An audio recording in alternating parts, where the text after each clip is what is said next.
అందుకే జనరల్గా ఏంటంటే చెడ్డ వాళ్ళ సహవాసం చేయవద్దు, వాళ్ళతో ఫ్రెండ్షిప్ చేయవద్దు అంటారు. మనం కనుక మన పిల్లల్ని ఒక గొప్ప వ్యక్తుల మధ్య కనుక ఉంచితే ఆటోమేటిక్గా వాళ్ళ గొప్ప వాళ్ళ లక్షణాలు కొన్ని మనకు వస్తాయి.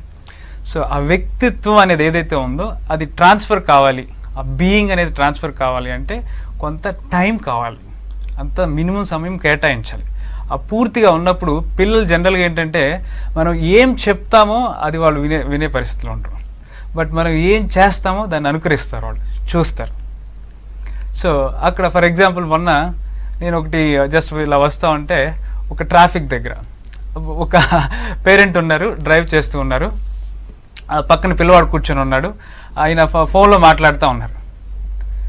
సో అక్కడ రాసింది డ్రైవింగ్ చేస్తూ అఫ్ కోర్స్ సెల్ ఫోన్ మాట్లాడరాదని. సో ఆ పిల్లవాడికి మనం ఎటువంటి ఇండికేషన్ ఇస్తున్నాము? అంటే ఈ రూల్ ఏదైతే ఉందో దీన్ని మనం కూడా వైలేట్ చేయొచ్చు అనమాట. సో అక్కడ ఏంటంటే మనం ఎన్ని నీతులు చెప్పినా కానీ ఇంకా పిల్లవాడు వినడు. మనం ఎలా ఉన్నాం అనే దాన్ని బట్టి మన పిల్లలు ఉంటారు.